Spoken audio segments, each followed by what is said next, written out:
नमस्कार, जनमत हरियाणा में आपका स्वागत है। मैं हूं कमल कांत। साथियों, कल बीजेपी की एक बहुत बड़ी मीटिंग होने वाली है, जिसका नाम उन्होंने विस्तारित कार्यकारिणी दिया है।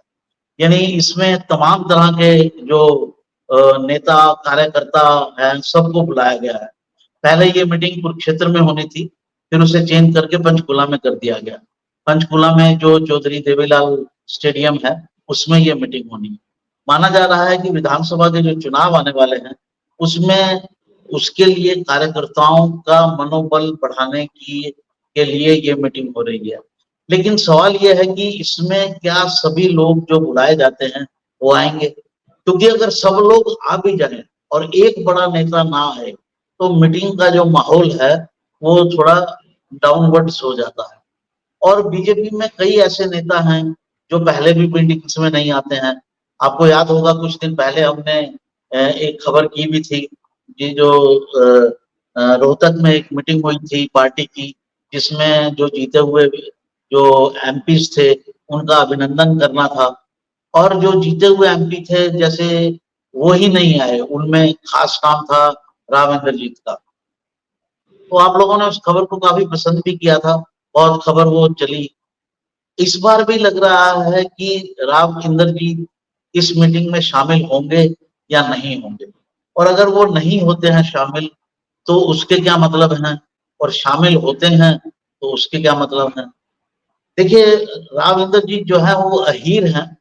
अहीर आप समझते हैं, यादव, कहीं उनको यादव बोला जाता है, कहीं अहीर बोला जाता है।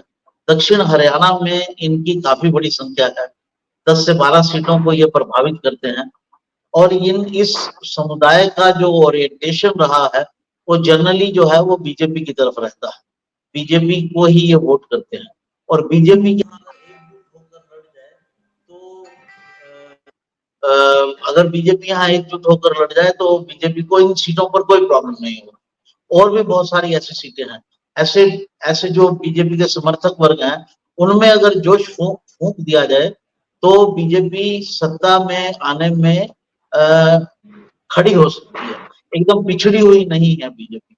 इन सारे मुद्दे पर चर्चा के लिए हमारे साथ जुड़े हुए हैं प्रद्युमन जी। आप जानते हैं, उनके पहचान करवाने की आपको ज़रूरत नहीं है। आप समय-समय पर हमारे साथ उन्हें देखते रहते हैं। वैसे भी वो अपना चैनल चलाते हैं। आपका बहुत-बहुत स्वागत है प्रद्युमन जी। जी, बहुत-बहुत धन्यवाद। जी, थोड़ा ऊँचा रहेगा, थोड़ा-सा आज वॉइस का प्रॉब्लम आ रहा जी, है। जी, जी, जी, बहुत-बहुत धन्यवाद। थोड़ा-सा कोशिश करेंगे अपनी तरफ से बढ़ाने के लिए। तो प्रद्युमन जी, क्या कहेंगे आप, जो ये मैंने कहा कि इंद्रजीत जी पिछली बार भी नहीं आए रोहतक की मीटिंग में, और अपनी कुछ अलग स्कीम्स भी बना रहे हैं, अपनी अलग से पार्टी से हट के मीटिंग करने की भी सोच रहे हैं। कल वो मीटिंग में आते हैं या नहीं आते हैं, इसके क्या असर होंगे?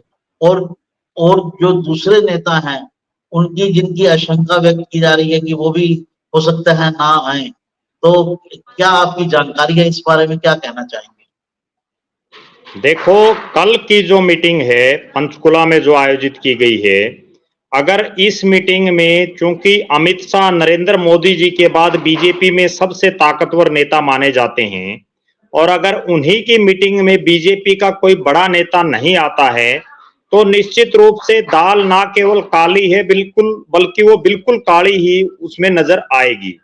कहीं ना कहीं उन नेताओं के मन में ऐसा चल रहा होगा, जो भी नेता इस मीटिंग में नहीं आएंगे, वो भविष्य में किसी भी दिन भारतीय जनता पार्टी को अलविदा कह दें तो कोई बहुत बड़ी अतिशयोक्ति नहीं होगी। रोहतक की मीटिंग के बाद जिस तरह से भिवानी महेंद्रगढ़ लोकसभा के सांसद चौधरी धर्मवीर सिंह का एक बयान सामने आया, जिसमें उन्होंने कहा कि राव साहब को कैबिनेट का मंत्री ना बनाए जाने पर अहिरवाल की जनता को बड़ा मलाल है, और राव साहब चूंकि 6 बार के एमपी हैं और बड़े नेता हैं अहिरवाल के, उनको कैबिनेट मंत्री अवश्य बनाया जाना चाहिए था। उसी का ये नतीजा है कि राव साहब रोहतक की मीटिंग में नहीं आए। और उससे पहले भी मैं एक बात और बताऊं कमलकांत जी, दर्शकों को, राव साहब हरियाणा प्रदेश के जो स्थानीय नेता हैं भारतीय जनता पार्टी के, उनको बहुत ज्यादा भाव भी कभी नहीं देते। वो जो पिछले 10 साढ़े 10 साल से बीजेपी में हैं, उसके बावजूद वो बीजेपी की प्रदेश कार्यकारिणी की मीटिंग हो, चाहे प्रदेश के प्रभारी उन मीटिंगों को ले रहे हों, अक्सर राव इंद्रजीत और उनकी बेटी आरती राव जो प्रदेश कार्यकारिणी की मेंबर सदस्य भी हैं, वो उन मीटिंगों से अक्सर नदारद रहती हैं। और उसका एक बहुत बड़ा कारण ये है कि राव इंद्रजीत अपने आप को एक बहुत बड़ा नेता समझते हैं, और वो हैं भी, इसमें भी कोई दो राय नहीं है, क्योंकि वो पिछले लगातार कई सालों से अनबीटन एमपी हैं, और उससे पहले वो कई बार लगातार विधायक भी रहे।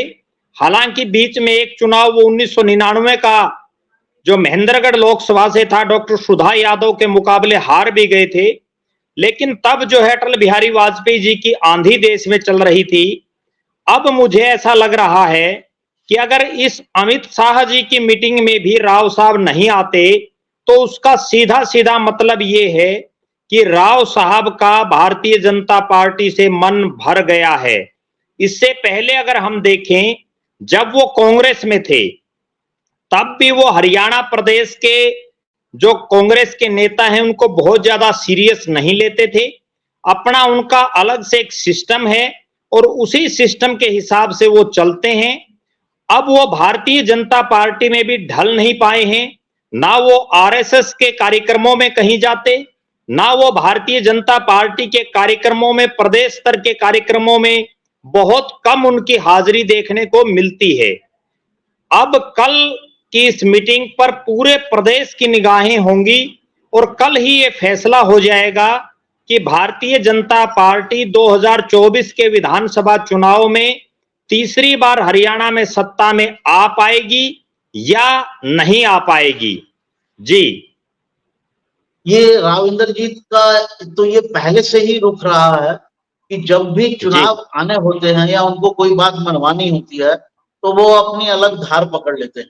हर बार वो ऐसा ही करते हैं। तो इस बार भी लगता है कि उन्होंने कैबिनेट मंत्री का पद पाने के लिए ये अपनी एक अलग धार पकड़ ली।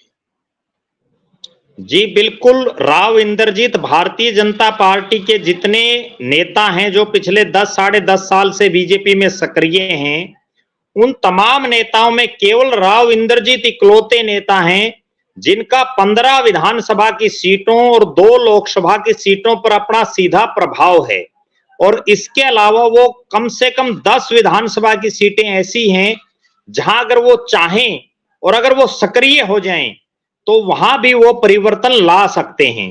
राव इंद्रजीत कांग्रेस में थे, तब भी अपनी बात मनवाने के लिए इसी तरह के प्रयास करते रहते थे, और अब भारतीय जनता पार्टी में भी वो लगातार इस तरह की दबाव की राजनीति कर रहे हैं। हालांकि बीजेपी कई बार उनका दबाव नहीं भी मानती। पिछली लगातार 2 योजनाओं से राव साहब चाह रहे हैं कि उनकी बेटी आरती राव को विधानसभा की टिकट दी जाए, लेकिन भारतीय जनता पार्टी का नेतृत्व परिवारवाद की दुहाई देते हुए उनकी बेटी आरती राव को टिकट नहीं देता। हालांकि उनके बहुत से समर्थकों को भारतीय जनता पार्टी ने पिछली दोनों योजनाओं में टिकटें दी हैं। उनके कई खासम खास चहेतों, चाहे वो विक्रम सिंह ठेकेदार हों, डॉक्टर बनवारी लाल हों या ओम प्रकाश यादव हों, इन तीनों को अलग अलग समय में पहले मनोहर लाल जी की कैबिनेट में और उसके बाद नायब सिंह सैनी की कैबिनेट में मंत्री भी बनाया गया। ये तीनों ही नेता राव इंद्रजीत के खेमे से रहे हैं। अब चूंकि जब राव अभय सिंह यादव को राज्य मंत्री बनाया गया ओम प्रकाश यादव को हटा करके, तब भी बड़ी भारी नाराजगी राव इंद्रजीत ने दिखाई थी, लेकिन बीजेपी के शीर्ष नेतृत्व ने और जो मनोहर लाल और नायब सिंह सैनी की जोड़ी है, उसने राव साहब के उस दबाव में आकर के काम नहीं किया और उन्होंने उनके खासम खास ओम प्रकाश यादव की छुट्टी कर दी। राव इंद्रजीत का जो दबाव बनाने का तरीका है, उसी का यह परिणाम है कि वो चौधरी धर्मवीर सिंह को तीसरी बार लगातार भिवानी महेंद्रगढ़ सीट से टिकट दिलवाने में कामयाब रहे। और इसके अलावा कई जो बोर्ड की चेयरमैनी और अलग अलग जो पद हैं, वो भी कुछ एक उनके खिलाफ के जो लोग रहे हैं, जिन्होंने उनकी बगावत की थी विधानसभा चुनाव में, उन लोगों को दिए जाने से भी राव इंद्रजीत अक्सर नाराज दिखाई देते हैं। उसके बावजूद भारतीय जनता पार्टी का नेतृत्व उनकी सिर्फ इतनी ही मानता है जितनी में उनका काम चल जाता है। जी जी, तो क्या आपको लगता है कि अगर कल वो नहीं पहुंचते हैं तो क्या जी फिर बीजेपी का नेतृत्व दबाव में आएगा? क्या फिर उनके लोगों को एडजस्ट करने की कोशिश की जाएगी? क्योंकि इस बार मुझे लगता है, जो चर्चा मेरी जानकारी में है, वो ये है कि उनको कहा गया था कि पार्टी में अगर आपकी बेटी 5 साल काम करे तो फिर ये परिवारवाद का वो नहीं रहता है, क्योंकि वो अपने इंडिविजुअली काम कर रहे हैं तो पार्टी उनको एक्सेप्ट करती है। तो पिछले 5 साल से आरती राव जो है वो पार्टी में काम कर रही हैं, तो इस बार उनकी टिकट तो लगभग मुझे लगता है कि तय है। लेकिन उसके बावजूद आला कमान का क्या रुख होगा कि उनकी बेटी को टिकट दे दी जाए और बाकी जो उनके लोग हैं, क्योंकि उनकी डिमांड तो बढ़ती जाएगी, पहले अपने समर्थकों पर, फिर खुद को कैबिनेट देने पर, फिर बेटी पर, तो उनकी तो 3-4 तरह की डिमांड है, जिसमें वो अपने इलाके में सिर्फ अपना डोमिनेंस चाहते हैं और कैबिनेट का पद भी चाहते हैं। देखो, राव इंद्रजीत अगर कल नहीं आए अमित शाह जी के इस कार्यक्रम में, तो निश्चित रूप से ये तय मान करके चलिए कि वो किसी भी समय भारतीय जनता पार्टी को बाय बाय कह देंगे, क्योंकि अमित शाह वो शख्स हैं जो नरेंद्र मोदी के बाद भारतीय जनता पार्टी में सबसे ताकतवर नेता माने जाते हैं। और अगर कोई नेता उनकी मीटिंग में आने ना आए तो इसका सीधा सीधा अभिप्राय यही है कि वो भारतीय जनता पार्टी से जो है दूर हो चुका है। इसके अलावा एक बहुत बड़ी डिमांड जो मेरे पास जो सूचना है उसके मुताबिक राव इंद्रजीत की ये भी रहेगी कि दो बड़े नेता उनकी वो हर हालात में टिकट कटवाना चाहेंगे। जिस तरह से उन्होंने पिछली बार मनोहर लाल की सरकार के बड़े कद्दावर मंत्री भी थे राव नरबीर सिंह, जो रामपुरा हाउस के विरोधी रहे हैं हमेशा से राजनीतिक रूप से, और राव दान सिंह के वो समधी भी हैं। तो जो राव नरबीर सिंह हैं उनकी टिकट कटवाने का तो राव इंद्रजीत को जाता है।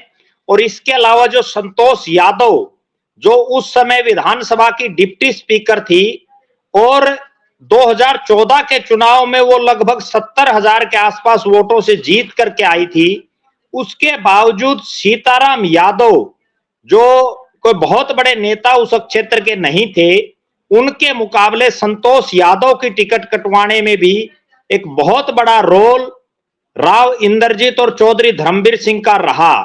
अब मेरा ऐसा मानना है कि दो नेताओं, जिनमें डॉक्टर अभय सिंह यादव जो प्रदेश की सरकार में नायब सिंह सैनी की सरकार में सिंचाई मंत्री हैं, उनकी इस बार टिकट कटवाने के लिए राव इंद्रजीत और चौधरी धर्मवीर सिंह पूरा दमखम लगाएंगे। और इसके अलावा बाडड़ा के जो पूर्व विधायक हैं और वर्तमान में भारतीय जनता पार्टी किसान मोर्चा के प्रदेश के अध्यक्ष हैं सुखविंदर सिंह मांझी, उनकी टिकट कटवाने के लिए भी ये दोनों नेता पूरा जोर लगाएंगे, क्योंकि चौधरी और बाडड़ा इन दोनों ही हलकों में उम्मीद से के मुताबिक परिणाम नहीं रहे, जिसका कहीं ना कहीं सीधा सीधा जो असर है वो चौधरी धर्मवीर सिंह की जीत पर और राव इंद्रजीत के प्रभाव पर पड़ा है। अब मेरा ऐसा मानना है कि राव इंद्रजीत ना केवल अपनी बेटी आरती राव को टिकट दिलवाने का प्रयास करेंगे और उसके लिए आखिरी लड़ाई वो लड़ेंगे, बल्कि जो कुछ एक नेता उनके विरोधी दिखाई दे रहे हैं राजनीतिक रूप से, उनका पत्ता साफ भी वो पिछली बार की तरह करवा दें तो कोई बहुत बड़ी बात नहीं होगी। और यही राव इंद्रजीत की एक खूबी भी है कि वो जो उनके अपने हैं उनको टिकट दिलवाने के लिए किसी भी हद तक जा सकते हैं, और जो उनके विरोधी हैं उनकी टिकट कटवाने के लिए वो तमाम हदें पार कर देते हैं। और इस बार चूंकि भारतीय जनता पार्टी पिछली बार के मुकाबले बेहतर स्थिति में भी नहीं है। 2019 के लोकसभा चुनाव में तो बीजेपी 10 सीटें जीती थी, लेकिन अब वो मात्र 5 सीटें जीत पाई हैं। तो अब वो कहीं ना कहीं राव इंद्रजीत अगर कोई दबाव बनाएंगे तो उस दबाव में आ जाए तो भी कोई बहुत बड़ी बात नहीं है। भारतीय जनता पार्टी उस दबाव में आ सकती है। जी प्रद्युमन जी, आपकी आवाज बीच बीच में कट गई। दर्शकों से हम अनुरोध करेंगे कि मोटे तौर पर प्रद्युमन जी राव नरबीर की बात कर रहे हैं जो गुड़गांव से चुनाव लड़ते हैं, कमलेश यादव की बात कर रहे थे जो डिप्टी स्पीकर थी 2014 से 2019 के बीच में, और बाडरा के एक कैंडिडेट की बात कर रहे हैं, वहां भी आपकी आवाज कट गई। हम इस विषय पर जो अंदर की पॉलिटिक्स है, हरियाणा की पॉलिटिक्स में जो रीजन की पॉलिटिक्स है, जो राव इंद्रजीत की पॉलिटिक्स है, उस पर फिर विस्तार से चर्चा करेंगे। अभी मोटे तौर पर उन्होंने बताया कि वो क्या क्या चाहते हैं। 3-4 उनके इश्यूज हैं: अपने आदमी को टिकट दिलवाना, अपनी बेटी को टिकट दिलवाना, अपना कैबिनेट पद हासिल करना और अपने विरोधियों अहिरवाल में अपने विरोधियों की टिकट कटवाना। मोटे तौर पर यह है। क्या प्रद्युमन जी आपको लगता है कि राव इंद्रजीत के अलावा भी कोई सांसद इस समय मुद्दा बने हुए हैं हरियाणा की पॉलिटिक्स में बीजेपी के नजरिए से? देखो, भारतीय जनता पार्टी के जो 5 सांसद हैं उसमें से चौधरी धर्मवीर सिंह और जो राव इंद्रजीत हैं उनका अलग से खेमा है, और जो 3 अन्य जो हैं जिसमें मनोहर लाल जी और कृष्णपाल गुर्जर जी, ये तो प्योर पुराने भाजपाई हैं, और जो नवीन जिंदल हैं वो एक बहुत बड़े उद्योगपति हैं, उनको कोई बहुत ज्यादा राजनीति से लेना देना भी नहीं है। मुझे यहाँ एक नाम पर और संदेह है जो कल आएंगे या नहीं, वो नाम हो सकता है डॉक्टर अरविंद शर्मा का, जो अभी रोहतक से जिनको टिकट दी गई, और डॉक्टर साहब जो रोहतक का कार्यक्रम था उसमें नदारद रहे। अब उन पर भी बड़ा सवाल है कि वो भारतीय जनता पार्टी के इस कार्यक्रम में शामिल होते हैं या नहीं होते, उन पर जरूर निगाहें लगी रहेंगी। जी प्रद्युमन जी, तो आपने दर्शकों देखा कि कल की बीजेपी की जो मीटिंग है वो कितनी इंपॉर्टेंट है। ना केवल प्रदेश के नजरिए से सभी कार्यकर्ताओं में एक जोश भरने की बात है, क्योंकि बीजेपी की हार का एक बड़ा कारण यह भी बताया जा रहा है कि जितने पुराने कार्यकर्ता थे वो सब नाराज थे, घर बैठे थे, सब खुलकर कोई मैदान में नहीं उतरा। लास्ट माइल कनेक्टिविटी थी इस चुनाव में, वो कहीं ना कहीं मिसिंग थी। अगर वो ठीक होती तो बीजेपी 1-2 सीटें और निकाल सकती थी, ऐसा माना जाता है। तो इन सब चीजों का ध्यान रखते हुए पार्टी कार्यकर्ताओं में उत्साह भरने की कोशिश कर रही है। एक पहलू तो वो है, लेकिन दूसरा पहलू ये भी है जो हम आपकी नजर में लाए कि जो कुछ एमपी हैं उनके मन में जो नाराजगी चल रही है वो लगातार अपनी नाराजगी का इजहार कर रहे हैं, और उनका आगे का रुख क्या होता है। क्या अमित शाह जैसे नेता की जो मीटिंग है जिसमें वो इनिशिएट कर रहे हैं, मीटिंग ले रहे हैं या वो उपस्थित रहेंगे, उसमें भी ये नेता ना आने की जहमत उठा सकते हैं? सबसे बड़ा सवाल ये है। तो दर्शकों, कल तक की मीटिंग का इंतजार करते हैं और फिर उसका विश्लेषण करेंगे, और भी विश्लेषण करेंगे, जैसे मैंने कहा अहिरवाल की राजनीति का। तब तक आप हमारे साथ बने रहिए और इश्यूज के लिए और जो हम आपके साथ वीडियो लाएंगे। प्रद्युमन जी, आपका बहुत बहुत धन्यवाद, आपने समय दिया। नमस्कार जी, धन्यवाद। हरियाणा की हर राजनीतिक खबर के विश्लेषण के लिए हमारे चैनल जनमत हरियाणा को लाइक, शेयर और सब्सक्राइब करना ना भूलें। साथ ही बेल आइकन को भी प्रेस कर लें ताकि हर वीडियो की अपडेट आप तक पहुंचती रहे।